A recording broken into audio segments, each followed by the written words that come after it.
Good, Joe. How are you? Good. Another week. Yeah. Keeps happening. Things just don't slow down for us, man. Whenever we want them to, they just keep rolling, man.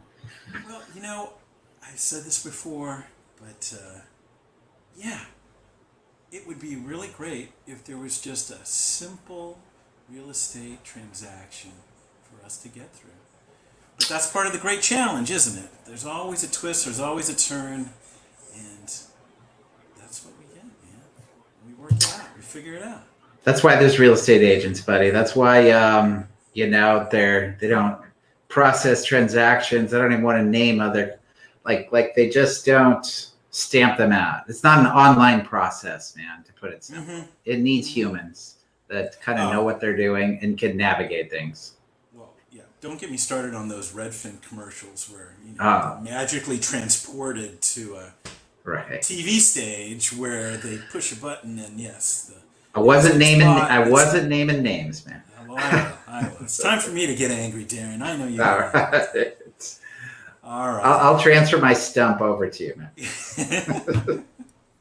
All right. Well, guys, look, thanks for joining us. Once again, it's Monday. It's 2:00, and it's time for Real Estate Reality, the live stream with your hosts, Darren and Joe, over at Urban Hillsides Real Estate, here to hopefully give you some extra knowledge, a little tidbit of information, some things that we feel are interesting this week. As well, we'll go over top actives, and then also top solds. So there are just so many listings. We'd love to get through them all, but we decided to pick maybe the top 5 or 6 of the week that we think are interesting that you should pay attention to. And before I get into it, let me do that disclaimer. There we go. Darren Hubert and Joe Cloninger are real estate agents at Keller Williams Los Feliz under the Urban Hillsides brand. All opinions expressed by Urban Hillsides or guests on this video are solely their opinions and do not reflect the opinions of Keller Williams Los Feliz. You should not treat any opinion expressed by Urban Hillsides as a specific inducement to make a particular investment or follow a particular strategy, but only as an expression of Urban Hillsides team's opinions.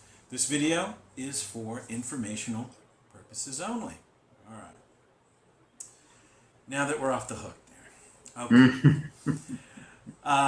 Well, guys, once again, thanks for joining us. I guess we will start with, let's start with your thing, Darren. I think you were reading it off Housing Wire, and it was talking about, very fast-moving segments that have done well in real estate. Of course, all real estate has been doing well, it seems. But what did it say? Right. Simply put, it kind of broke down sales into 3 separate segments, and gave some justification for movements associated with each of those segments. It broke it down to city, suburban, and vacation areas that are defined as vacation locations, even though I think there's people moving to those locations more permanently, but then they are also second homes for some people. And, the way it put them as far as the highest appreciation in what's happened in the last year is vacation second home areas are at the top. They've appreciated the most. Suburban areas are number 2, and city centers are number 3. That was fascinating to see. A lot of the work we do is in the city center, but a lot of the conversations we have with people are, kind of how can we get more house? Right? You're indicating out. Out could mean just 2 towns over or 2 towns to the south. 2 states over. Right, and people are making those bigger jumps, but in the end, that's some of the pressure from the city, certainly during the pandemic, was how do we get more by moving geographically, because pandemic means of engaging is allowing that, right? We're moving beyond that now, and there's no definitive direction, although we're hearing things like the rental market should come back strong now that city centers are opening up and people are getting back to work. My best guess would be that some of those trends will now shift. It'll go back to city number 1 and the biggest move, suburb number 2, and then second homes number 3. It'll be the reverse, which it typically is in appreciation of value, but it was flipped over the past year, and that's fascinating. Yeah. Well, it'll be interesting. The work environment question is not really been settled on yet, right? We've got some indications people need to go back to the office, but yeah, that'll be one point where I think when there's direction, we'll see some other trends happening. Yep. Cool. Okay. Hey, Joe, this is my second thing with, I just am looking at my own photo with my Together We Rise in the back there, nice. Man. This is nice. My patriotic celebration with its little twist. I like my flag. Yes. Well, you're reminding me. So I went to the AT Center and Phoenix Org Pride event on Saturday, and a lot of good fun, and a lot of good fun without alcohol. Right? It's a sober living event for LGBTQ neighbors in Silver Lake and elsewhere, and I had a lot of fun.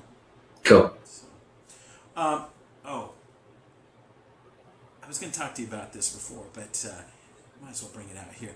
I saw another interesting flag, and for anyone who's listening, Darren, you might know this flag, but there is a neighbor next to my mom's house, definitely a big Trump supporter, and he had an interesting American flag that I could not figure out. It had different colors. I don't know what he was trying to say. Maybe I don't really care what he's trying to say, but very, very interesting flag. I could not decipher it. So, rainbow, I get. As I was looking for my approach to support our holiday coming up, this worked for me, what's behind me here. And I think, by the way, we'll probably be off next week because that is a holiday. But I was thinking about that. You guys are going to miss us. Yeah. There are specific flags. A lot of them that you see online are with the blue line. You have a blue stripe through that. That's supporting police. Right. And then there's the pride flags, which are also very popular. But people are finding ways to integrate their own perceptions of patriotism through alterations of the flag. Very interesting stuff. Well, whatever the case, guys, have a great holiday. Have a safe one. Keep the dogs away from the fireworks, all that stuff. For now, we're going to move into our sneak peek. It's not even on the MLS yet, but we have a beautiful condo listing in Montrose, California. It's 2706 Honolulu Avenue. It's unit number 105, and it is a 2-bedroom, 2-bath. Now, Darren, for a lot of people, they don't even know where Montrose is. That's true. Maybe we should describe where it is and how wonderful it is. It is amazing as realtors, and I'm doing it for 20 years, and just all the neighborhoods you get to learn that you wouldn't even know. You really get to know the geography of the city, and LA is so spread out. And Montrose is one of those towns that is an interesting mix. It feels as you drive down Honolulu Ave, where the commercial corridor is 100% walkable. It's very quaint. It feels like you've gone back 50 years in time. It's a reasonably slow pace, but yet there's a lot of liveliness there. So it's North Glendale. It's a lot of their services are still connected to Glendale, and then just below the 210 freeway. It's kind of where it is. So it's a short drive up the 2. Which is a non-congested freeway, which I love. So there's so much to do there, and there's Trader Joe's there. You kind of have everything. You can live in that space, and have everything you need pretty close to you. So it's very safe town. This feels that way. I haven't looked up the stats. It certainly looks that way. If you guys want to go back in time, go to Honolulu Avenue, because it is the quintessential, I would say, Darren, Main Street. And you don't see many of those main streets anymore. Yeah, I would agree, Joe. Yeah, right. It's a good way to describe it. Yeah. So, you sent me the description. we haven't gotten it to the MLS yet, but let me go ahead and read it. So first off, it's a trust sale. We talked about location, location, location. Walking distance to fantastic shops, eateries, Trader Joe's, farmers market near the pedestrian-friendly downtown Montrose. And then it's a single level with elevator access to 2 side-by-side parking spots. Large outdoor private patio with 2 very large planting beds for the gardening enthusiast. The complex has a central garden layout with mature landscaping, large primary bedroom with an ensuite, 2 closets, and a view of the private garden. Patio allows lots of light in while maintaining privacy. Features washer and dryer in the unit, open floor plan, spacious kitchen, lots of storage, and wet bar. Association allows pets, that's good. Barbecues on patios, C3D tour link, full walkthrough video tour, which we'll show you very shortly. But there's a before this. This building is a mix too. It is a great building for retirees. You have a mix of young people who want the activity of the commercial corridor, but you also have retirees. It's not a building with a lot of amenities. It doesn't have a pool. It has a rec room, but that's about it. It doesn't have a gym.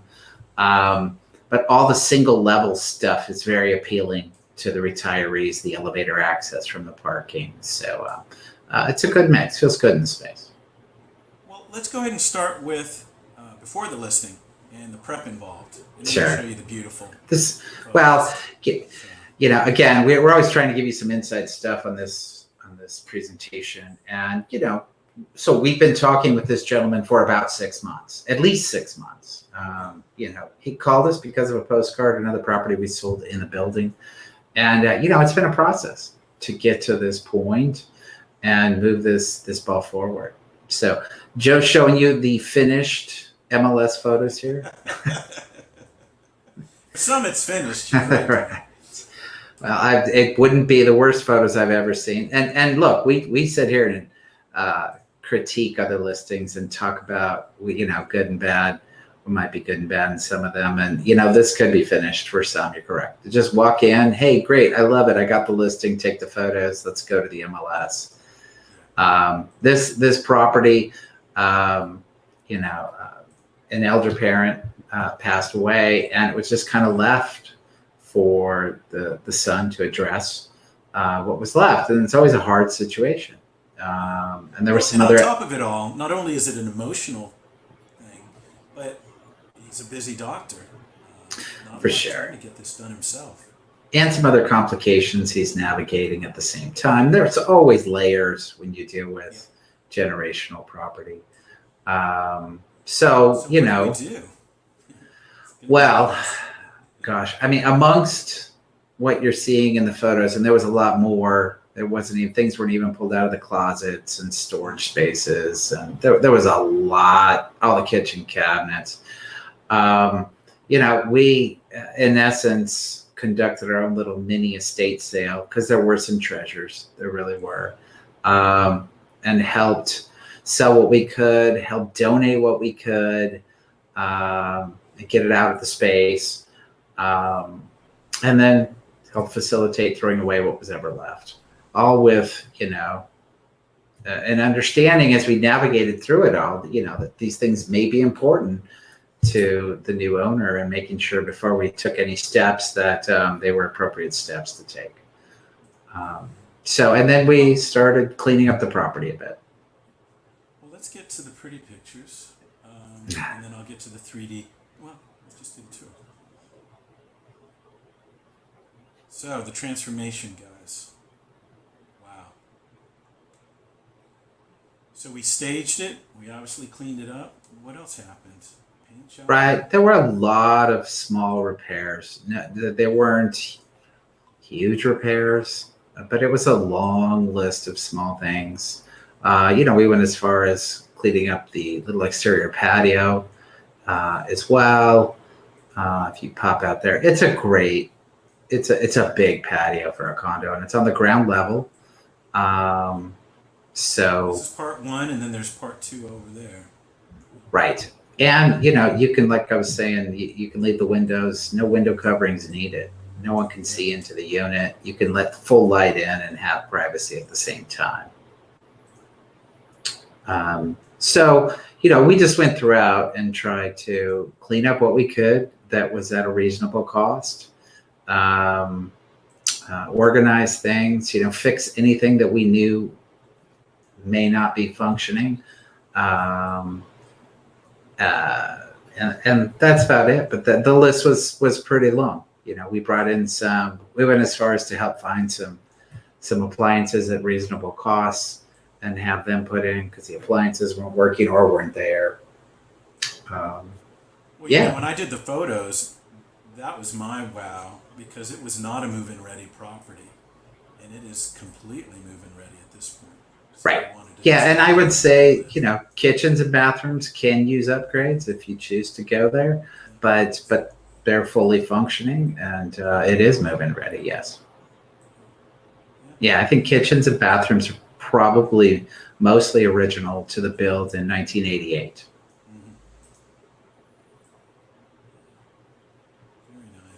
It's a lot of light in the condo as well. It's end to end, so you're getting windows at front and back.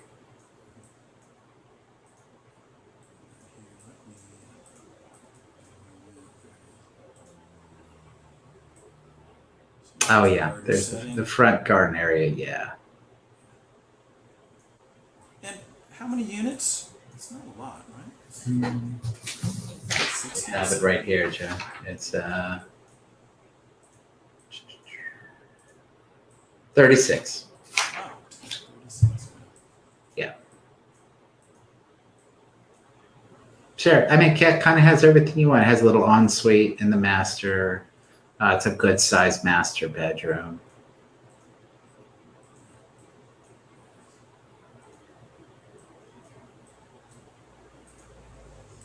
And what was the other plus here that people don't see? Ceilings were soundproofed? They were, yes. They so it was an elderly woman who lived there, and she just wanted it to be as quiet as she could be. So they put soundproofing on the ceiling.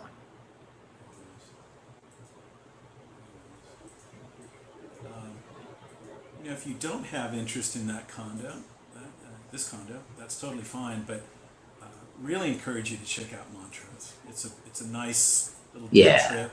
Descanso Gardens is there, which is a nice plus, and just really, really nice. I was up there over the weekend. It was beautiful. All right. Cool. Guys, like we said, not on the market just yet. So if you have any interest, please let us know, and we can set up a showing for you. And I'm sure we'll be planning an open house. So. All right. Next is, what we're going to do, start with Souls. Right? Let's see.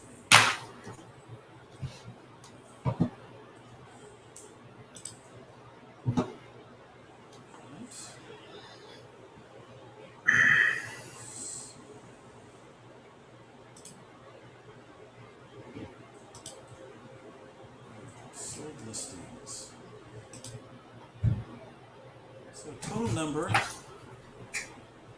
as of now is 42 listings.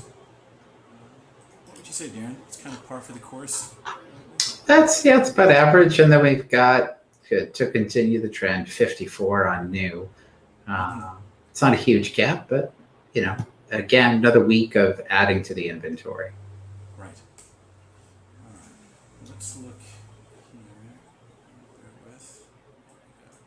All right. 2811 Marsh. Let's go there. Right at the top. We saw this one being built. We were at a listing presentation right down the street when we first noticed it.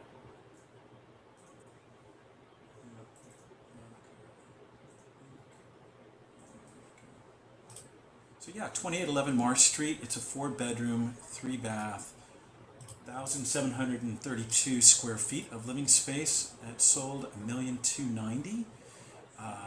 Lot 4,943, and it took 109 days on the market. Yeah. And List price was $1,295,000. So a slight win for the buyer, and probably a win for the seller as well after 109 days. Yeah, it took a while. It was one of those. It was pushing the numbers for the neighborhood. It was. Because this is But- Frogtown, right? Yeah, it is, Fine. and it's close to the river. Yeah. And there's, it's a main house plus a studio. But yeah, they really were pushing the price in that area. They did a nice job, but it took some time, and it worked in their favor. What's interesting, sometimes if somebody goes to market at a price above market, which in reality, if it's been on the market for 109 days in our Los Angeles market, and this may not apply to every pocket, but it certainly does in this neighborhood. If you've been on the market for 109 days, when you went to market, you were above what the market was willing to pay. And it could have been a longer escrow, but usually an escrow isn't more than 30 to 60. So, but the market caught up.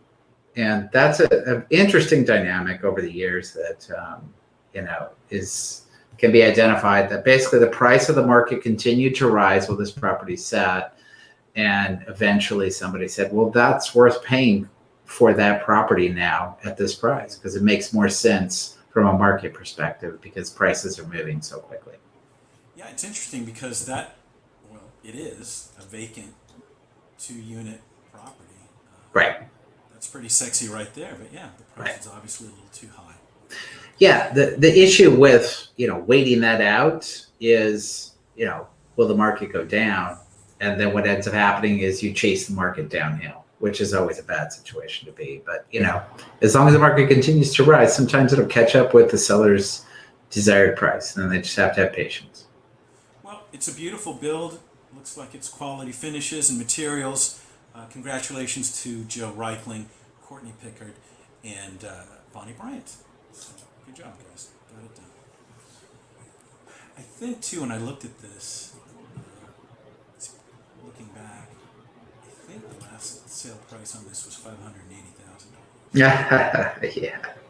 They did some extensive work.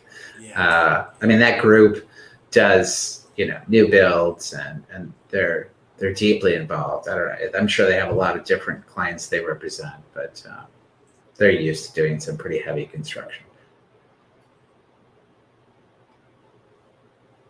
For those of you out there, sometimes it looks like a seller is off the charts and making a ridiculous amount. And, we don't know what's going on behind the scenes and what was done. Wait, there it is. Oh, did I go away for a while there? No. Okay. I just had spinning wheels on my side. All right. All right. So, 2241 West Silver Lake Drive. It's a 3-bedroom, 2-bath, 1,708 square feet of living space. It sold at $2,075,000. The lot size 5,265 square feet. Excuse me. And it took 13 days on the market, and it started at $1,750,000. So quite a win for the sellers. And yeah, this is Judith Oroshnik, listing agent. Yeah. Very charming house, great location. Not a surprise it sold for over $2 million. Yeah. Seems appropriate. Very impressive. So I am forgetting my job over here. Let's see. What am I supposed to be doing here? Let's see. Blah, blah, blah, blah. There you go. Seller win. And the last one was buyer win. So, all right. I'll get the hang of this. All right. Moving on. Let's see here.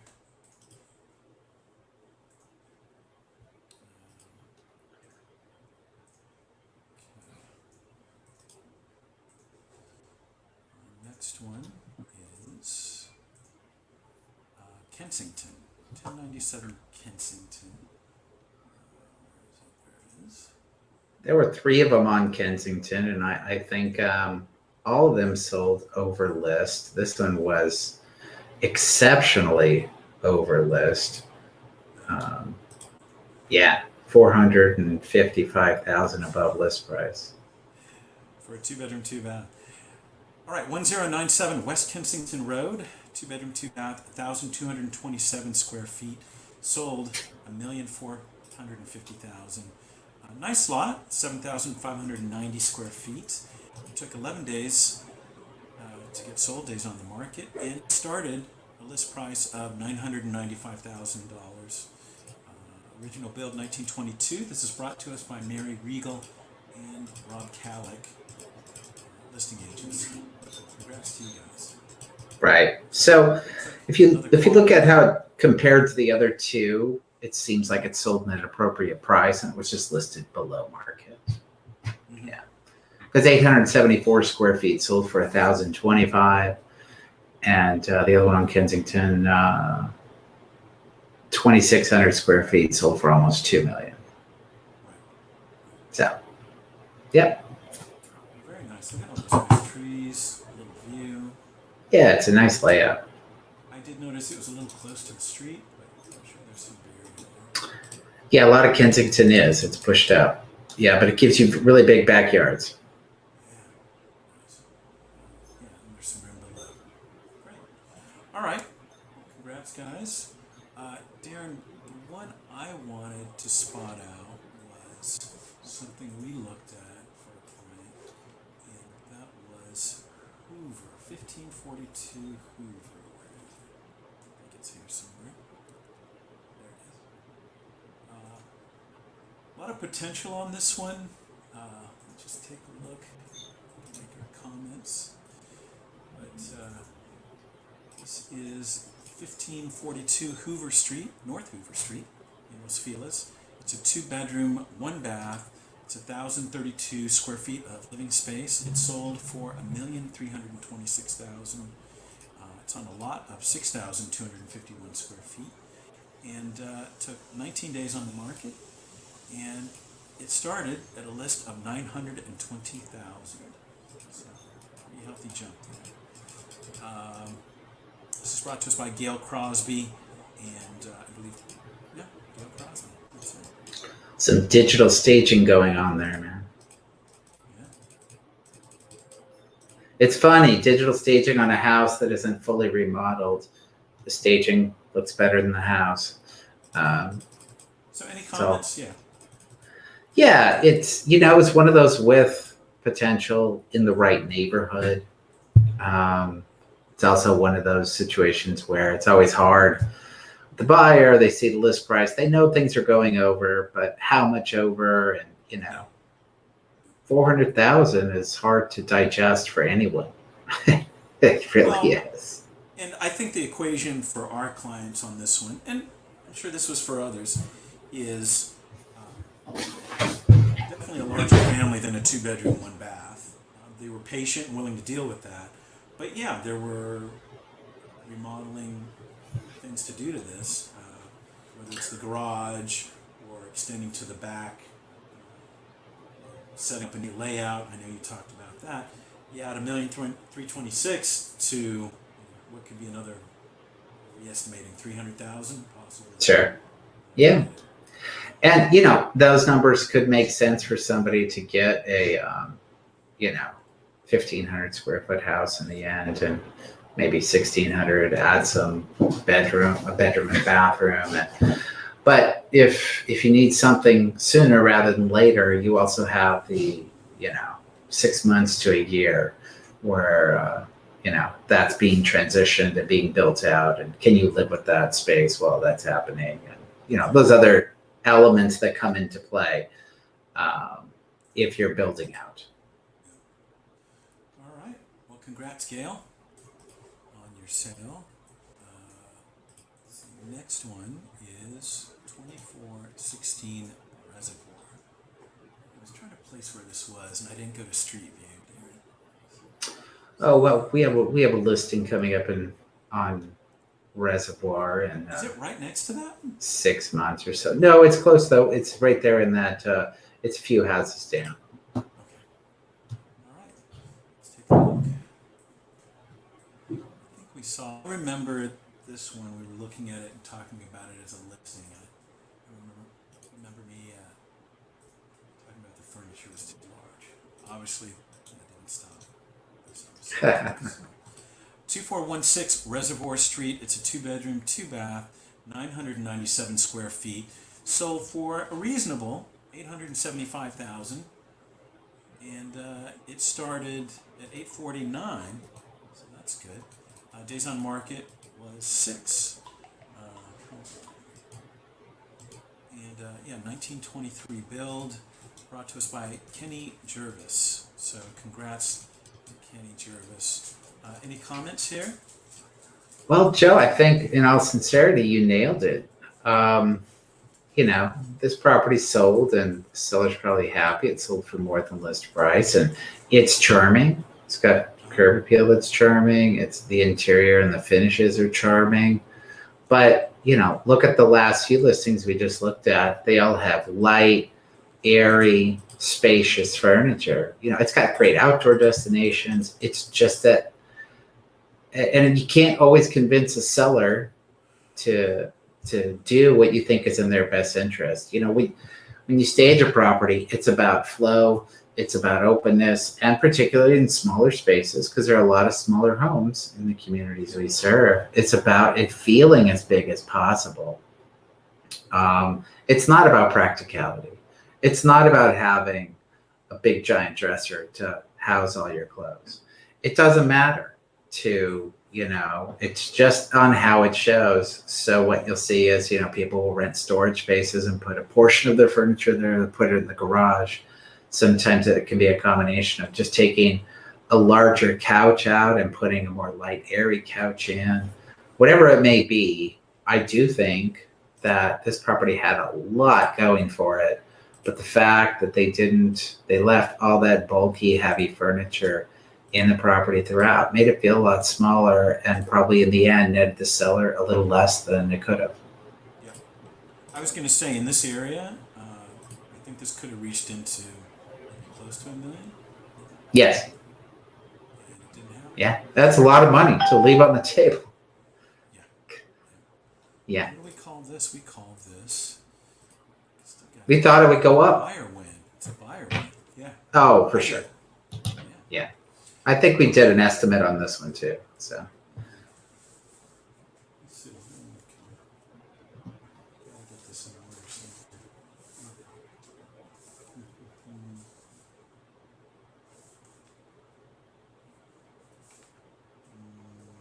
Nope. No? All right. There it is. Yeah. There it is. Gosh, you're right, man. 2416 Reservoir. You estimated $1 million. And I estimated $995. Ah, you played the Price is Right game. Just a hair under. All right. Well, good job, buyers. Yeah, and you think maybe the buyer will see through it. You're right, though. It became a buyer win because of what the seller didn't do.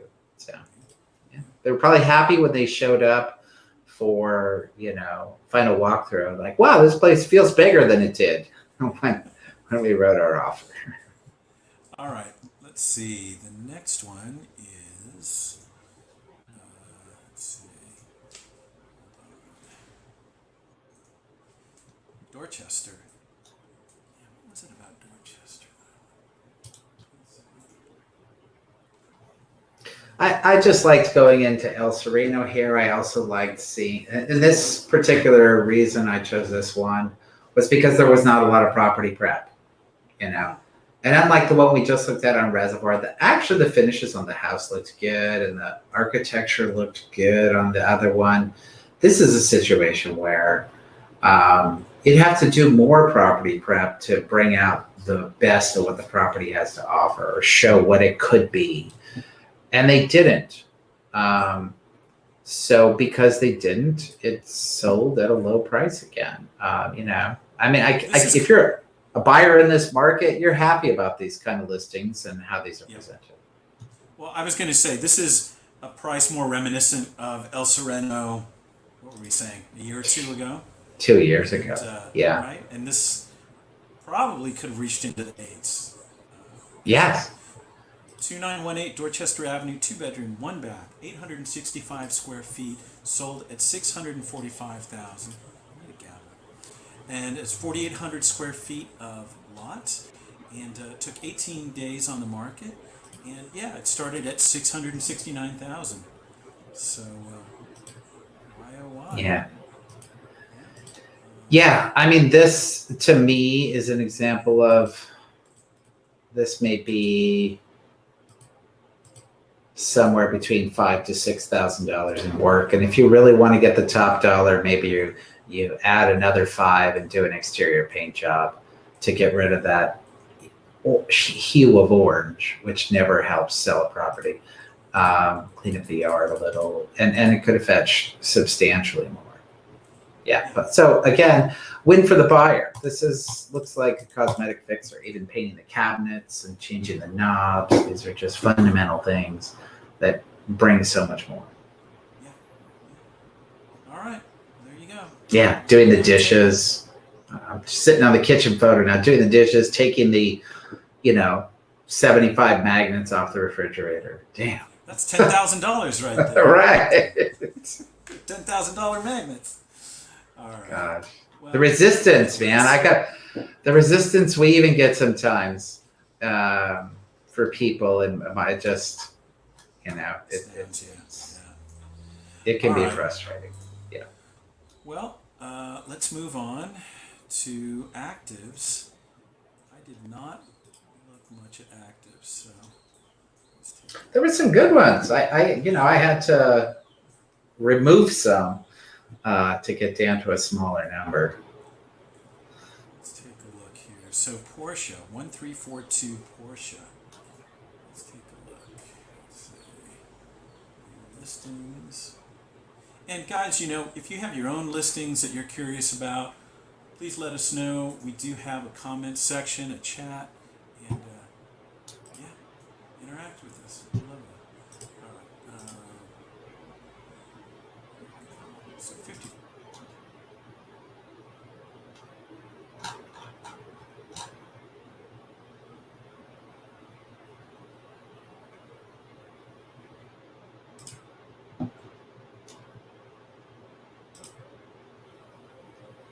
Did you go away, Joe?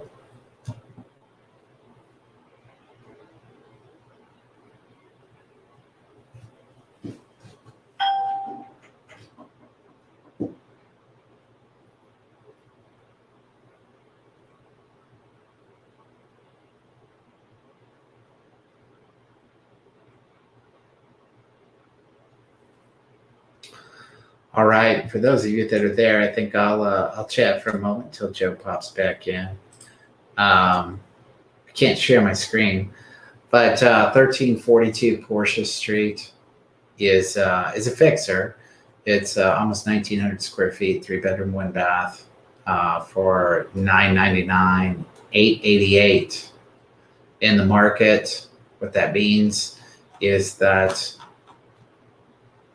there's some superstition behind that price of the $888.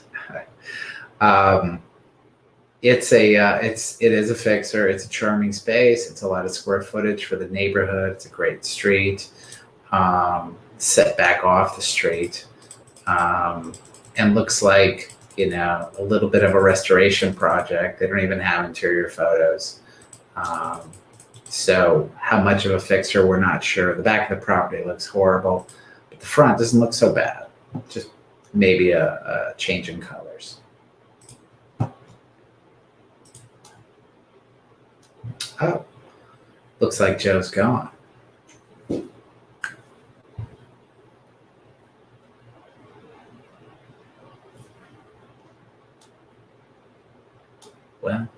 Well, we'll keep rolling. Let me see if I can share.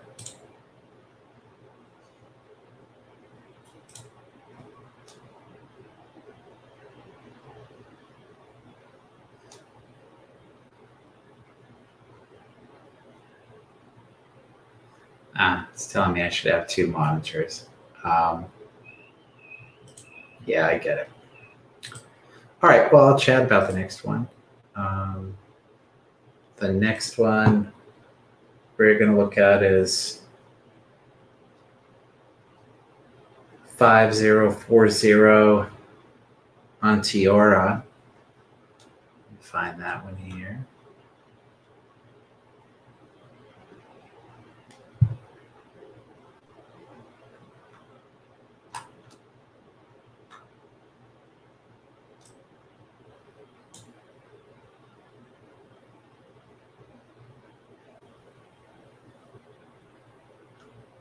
There it is.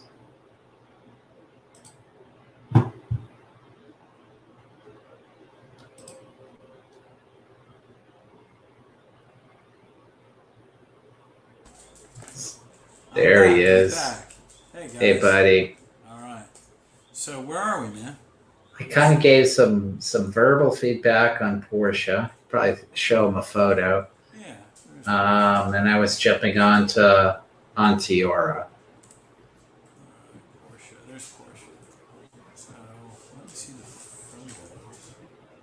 Right, we have all exterior photos. It's well set back from the street. It looks charming. It's got some character. The back photo looks like the property's in disrepair. The other ones look okay. Curious to see what the inside looks like.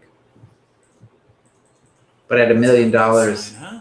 no, it's not. $1 million, 1,900 square feet in Echo Park. It's a good price. Yeah. All right. Well, the next one is, and who's this by? This is Nick Dow of Dow Capital. Wow. Dow Capital. Does it say no interior access or anything of that nature?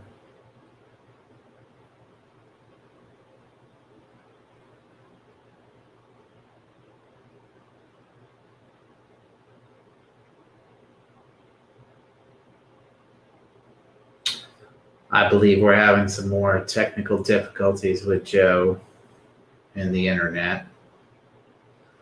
We continue to learn on these streams. Maybe I need to be set up to stream in the future and share my screen.